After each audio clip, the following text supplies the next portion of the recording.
Bienvenue dans cette première vidéo à distance pour terminer notre cours d'écologie. Donc au démarrage, je voulais faire un diaporama exécutable pour que vous puissiez vous arrêter quand vous voulez, mais en fait c'est beaucoup trop volumineux. Donc j'ai coupé le cours en plein de petites vidéos basse qualité, donc n'hésitez pas à faire des pauses pour avoir bien sûr le temps d'écrire, de faire les schémas, etc. Bon cours! Donc avant de commencer, je vous incite très fortement, si vous ne l'avez pas déjà fait, à faire le diaporama de la partie 3, écosystème, qui reprend les idées principales que nous avons déjà vues au préalable, afin de vous assurer que vous avez correctement appris les différents éléments. Donc stoppez la diaporama et allez tout de suite faire ce diaporama. Pour ce 5e point, nous allons nous intéresser aux facteurs abiotiques, donc qui ne sont pas des êtres vivants, des facteurs physico-chimiques, des facteurs du biotope, qui sont susceptibles de modifier en quantité et éventuellement en qualité la production primaire des organismes autotrophes.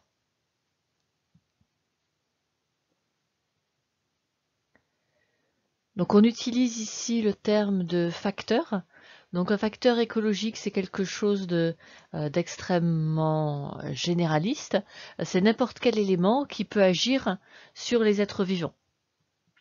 Donc bien sûr, à chaque fois, dans les sujets, il faut que vous distinguiez, est-ce que c'est un facteur biotique, c'est-à-dire c'est un organisme vivant qui est responsable de l'effet que vous êtes en train d'étudier, ou est-ce que c'est un facteur abiotique, c'est-à-dire que ce sont les paramètres physico-chimiques, c'est le biotope qui est responsable de ce que vous êtes en train d'étudier. Donc nous avons vu déjà beaucoup d'éléments biotiques qui sont susceptibles de faire modifier la production primaire, donc tout ce qui était symbiose mycorhizienne, symbiose avec des rhizobiums, mais aussi les phytophages qui peuvent consommer une partie de cette production primaire.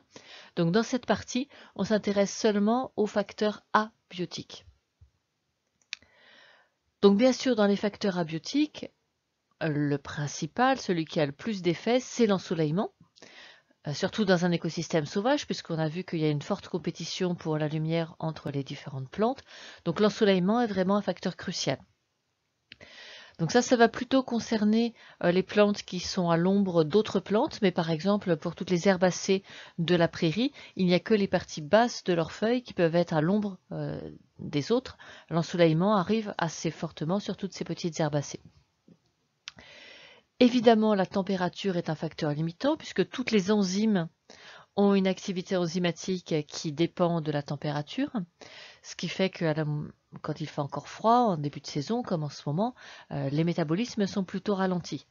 Donc la température a un effet sur la saison et ralentit la photosynthèse quand il fait trop froid, mais éventuellement aussi la bloque quand il fait trop chaud. Donc là, je vous renvoie au cours sur la nutrition, où on a montré comment la chaleur induisait des pertes d'eau, donc la fermeture des stomates, ce qui avait un effet sur l'entrée du CO2 et donc sur l'efficacité de la photosynthèse.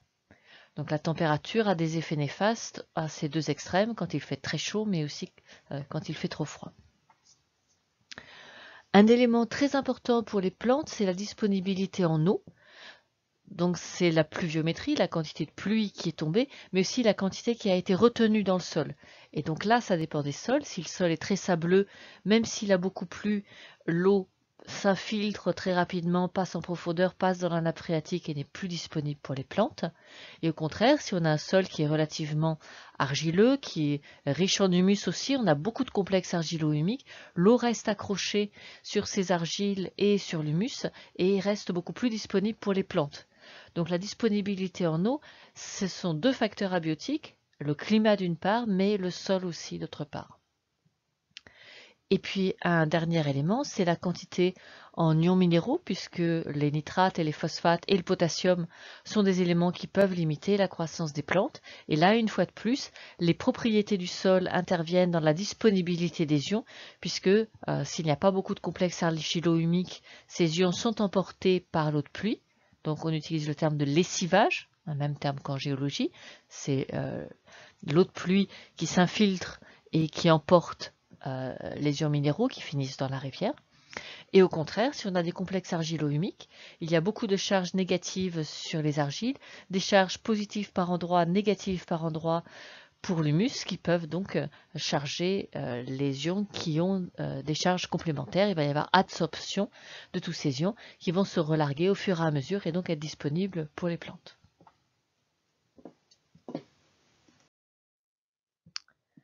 À cause de ces facteurs, la production primaire est saisonnière, donc très sensible à la saison. Donc c'est ce qu'on a déjà évoqué rapidement, le problème du stress hydrique l'été, donc le manque de disponibilité en eau à un moment où la transpiration est vraiment extrêmement importante. Et puis la réduction de la température quand on s'approche de l'automne, mais aussi au démarrage du printemps. Et puis la photopériode elle-même, puisque les organismes peuvent passer en vie ralentie sous l'effet de la photopériode ou sortir de la vie ralentie sous l'effet de cette photopériode.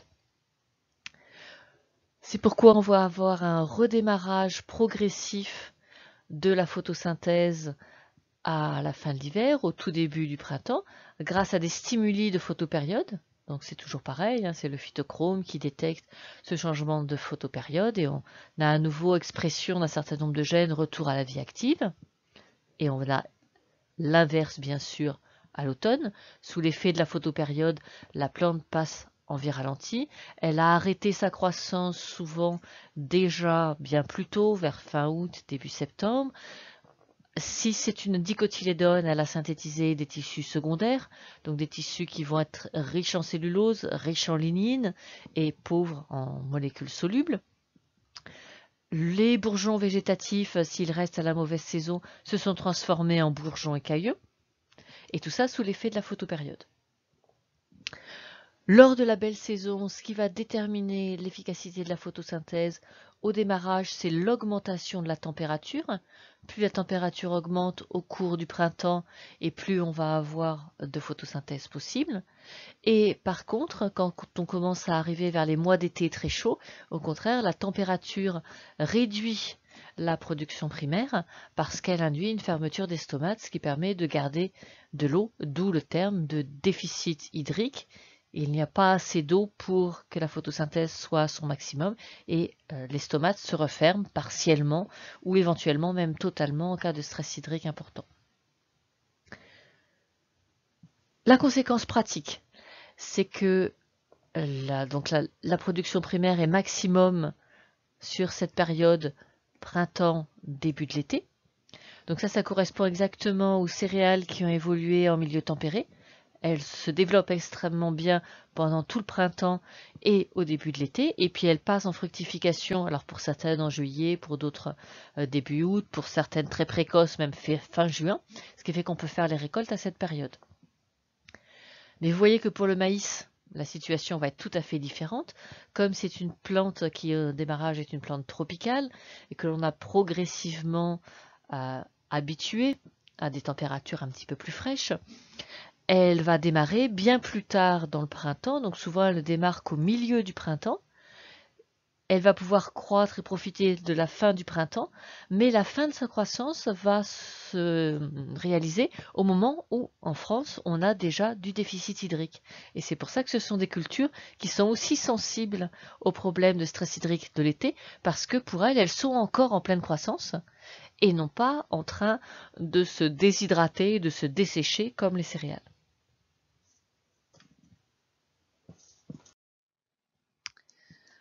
À la belle saison, donc quand la température et la lumière ne sont pas limitantes, il peut y avoir d'autres éléments qui peuvent limiter la croissance. Et l'élément qui limite le plus la croissance, c'est ce qu'on va appeler le facteur limitant. Donc a priori, le développement d'un organisme est contrôlé par plusieurs paramètres. Et ces paramètres sont plus ou moins proches de leur valeur optimale. Et celui qui est le plus éloigné de sa valeur optimale, c'est celui qui va restreindre, qui va limiter davantage la croissance de l'organisme, et donc on va lui donner le nom de facteur limitant. C'est un principe qui est découvert depuis le 19e siècle par une personne qui travaillait sur les micro-organismes et qui s'appelle Liebig, et sa façon de cultiver les micro-organismes et les levures en particulier, les brevets qu'il a déposés ont été utilisés par la suite en agroalimentaire pour faire des soupes, mais lui il travaillait sur la croissance des micro-organismes. Donc dans un écosystème sauvage, la plupart du temps, ce qui limite la croissance des organismes, c'est la quantité d'azote disponible pour ces plantes, parce que c'est cette concentration qui est la plus éloignée de la valeur optimale. Donc c'est pour ça que dans les engrais, vous verrez très souvent qu'il y a de l'azote dans cet engrais provenant de diverses possibilités. Donc ici, comme c'était un engrais bio, on voit qu'il est d'origine organique, mais il pourrait tout à fait être d'origine chimique. Le résultat serait le même. Par ordre d'importance, ensuite, on voit le phosphore. Donc il y a du phosphate dans les sols, mais très peu.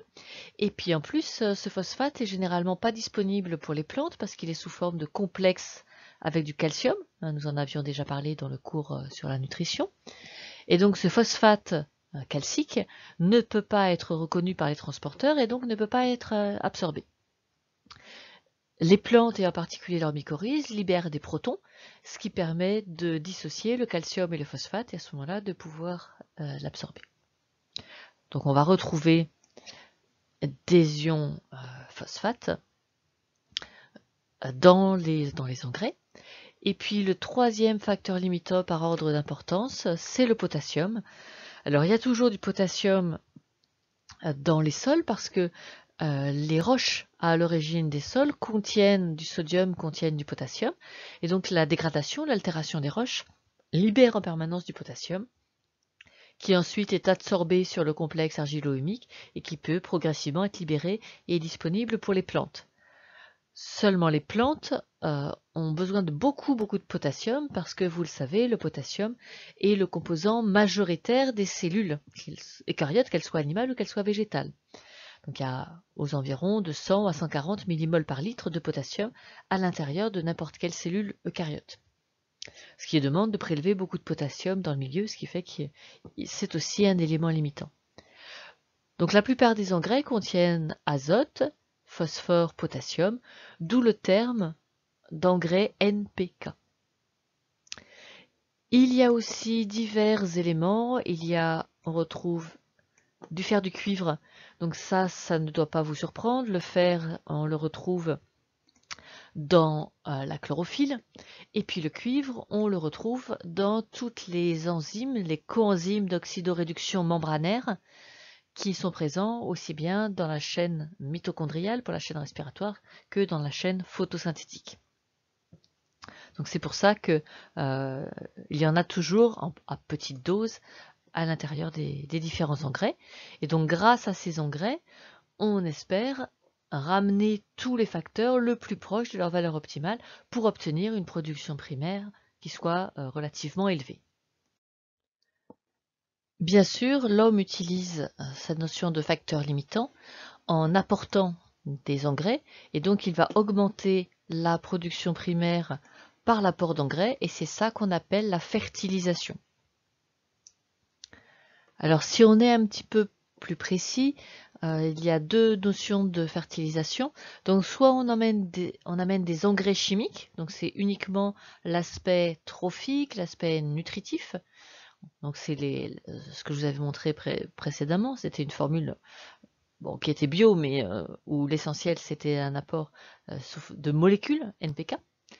Et puis il y a des fois où on va certes amener ces molécules, mais plutôt dans des composés organiques complexes. Et là, on va parfois parler d'amendement. Donc quand on amène du fumier, par exemple, certes on amène l'azote, le phosphore et le potassium, mais sous forme de molécules, et donc en plus de l'aspect trophique, on amène quelque chose qui va avoir un effet sur la structure du sol. Donc ici, on veut vous montrer l'effet de cette fertilisation sur la productivité primaire. Donc vous remarquerez au passage qu'ils se sont trompés, qu'il ne s'agit pas d'une productivité, mais qu'il s'agit d'une production, puisqu'ils ont une masse, ce qui a été produit par hectare et par jour, en matière sèche, mais ils ne l'ont pas divisé par la masse préexistante. Donc il ne peut pas s'agir d'une productivité, il s'agissait bien d'une production. Mais ce sont des agronomes et les agronomes ont tendance à inverser les deux termes. Donc on part au démarrage d'une culture qui reçoit une fertilisation relativement modérée et puis une autre prairie qui reçoit un amendement beaucoup plus élevé.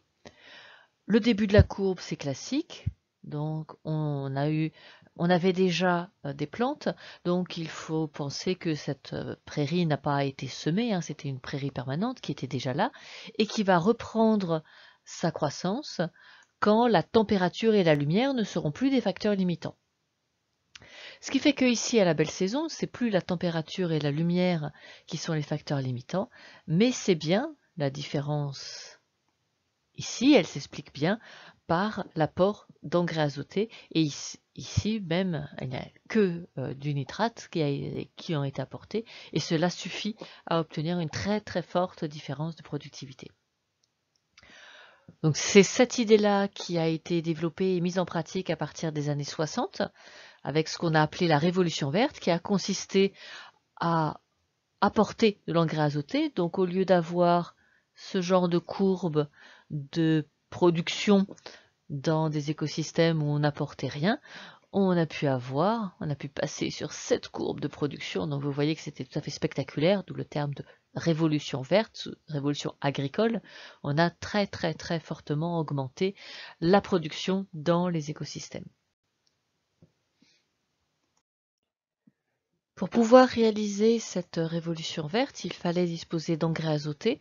Donc à partir du 19e siècle, un brevet a été déposé pour utiliser donc le diazote de l'air, le combiner alors historiquement avec de l'hydrogène, aujourd'hui avec du méthane comme source d'hydrogène.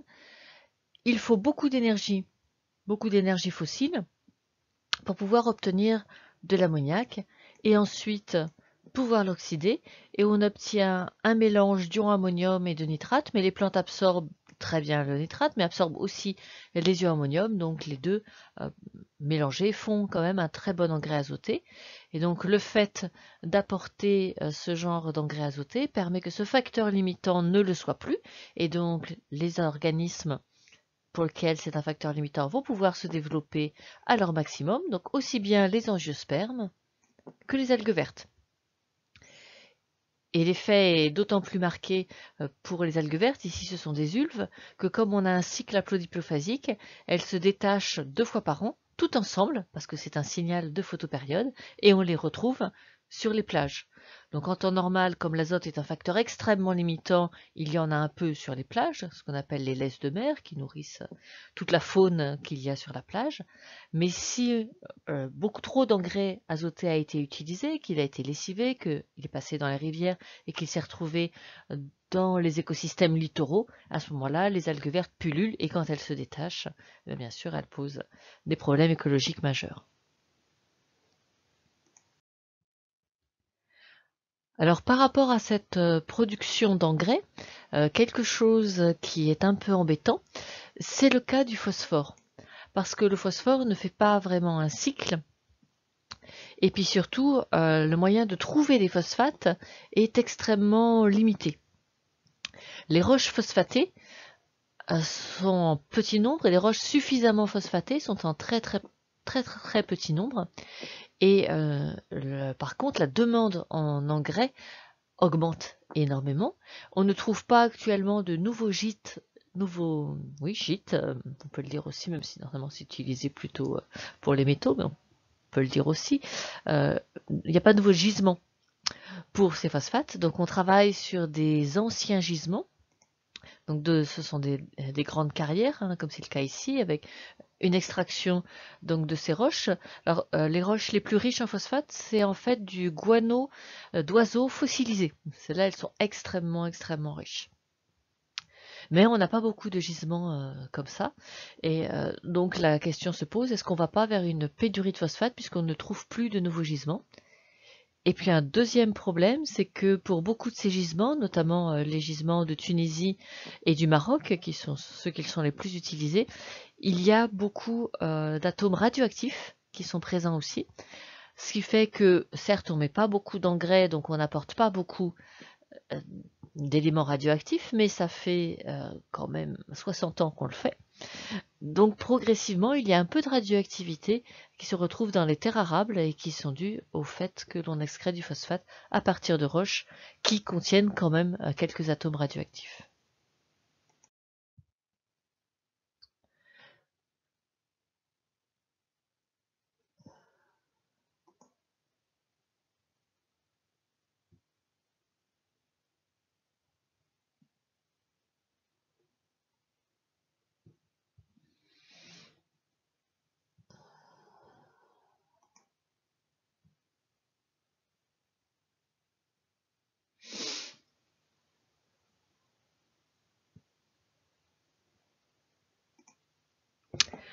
Donc ce qu'il faut retenir de cette partie, c'est que on peut travailler sur des chaînes trophiques pour arriver à comprendre des choses quantitatives, notamment le dessiner sous forme de pyramide.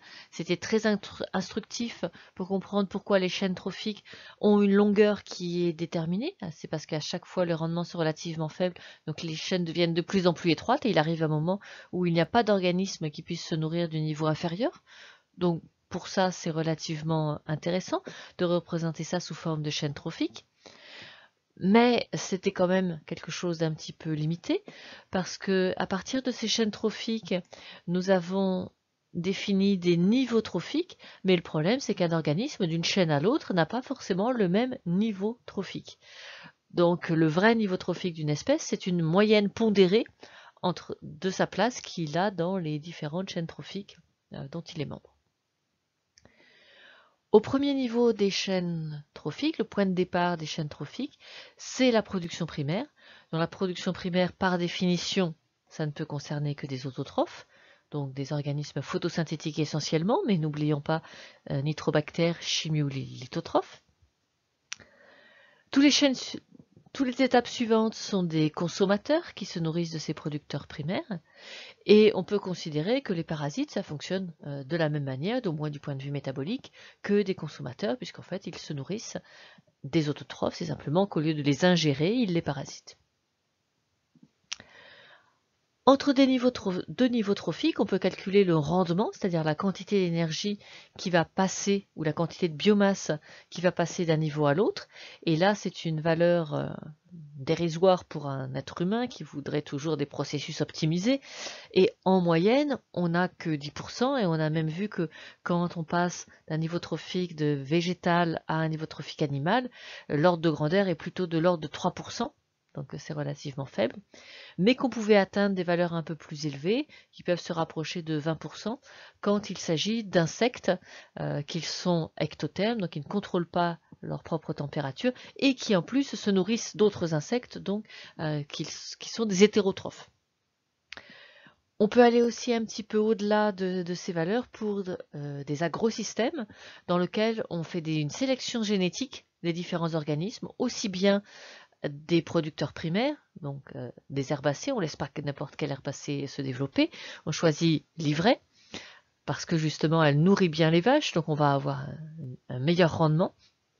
Et puis on ne laisse pas n'importe quelle vache se développer, on choisit des vaches qui justement ont un bon rendement et qui sont soigneusement sélectionnées depuis très longtemps pour ça. Contre-exemple à cette règle de faible rendement entre deux niveaux trophiques, le cas où il y a une symbiose, parce que les dépenses énergétiques pour vivre dans un milieu sont toutes supprimées, puisqu'il y a un milieu protecteur qui est l'organisme hôte. Et là, quand on compare une pyramide trophique avec ou sans symbiose, le niveau symbiotique ne se voit pas, n'apparaît pas, parce qu'il n'est pas loin d'un rendement parfait. Et donc, quand on travaille sur des pyramides trophiques, on peut passer complètement à côté des symbioses parce que le rendement est tellement bon que ça devient complètement invisible. Dans une prairie pâturée, la production primaire, c'est avant tout la production des poacées, puisque les poacées, c'est l'espèce majoritaire. Les fabacées sont en quantité beaucoup moindre, mais c'est elles qui font l'apport d'azote pour les bovins. Cette production est bien sûr très sensible à la saison, puisque à certaines saisons, certains paramètres deviennent limitants, donc c'est l'eau qui devient limitant en plein été, mais c'est la luminosité et la température qui sont les facteurs limitants en début de printemps et vers la fin de l'automne. À la belle saison, si on n'est pas en période de stress hydrique, ce qui va limiter la production, c'est avant tout l'azote et dans une moindre mesure le phosphore et dans une encore moindre mesure le potassium. Alors normalement, il y a un cycle de l'azote à l'intérieur de cette prairie puisque à l'intérieur de l'urine et des bousses de vache, on retrouve des éléments azotés, mais il se peut qu'au bout d'un grand nombre d'années, il n'y ait pas suffisamment d'éléments parce qu'une partie de l'azote que contient la vache est prélevée, donc soit par le lait, soit par les veaux. Donc tout doucement, une quantité d'azote sort de l'écosystème, ce n'est pas un vrai cycle, ce n'est pas complètement bouclé. Et donc l'éleveur est obligé de temps en temps de rapporter de l'azote, de rapporter du phosphore, éventuellement même du potassium, et donc il est obligé de fertiliser sa prairie pour compenser le fait que dans un agrosystème, on n'a pas de vrai cycle du carbone ni de vrai cycle de l'azote parce que justement on récolte quelque chose au sein de cet agrosystème. À ce stade, je vous propose d'arrêter le diaporama et d'aller faire un quiz qui est très très court, c'est juste quelques questions sur la production primaire.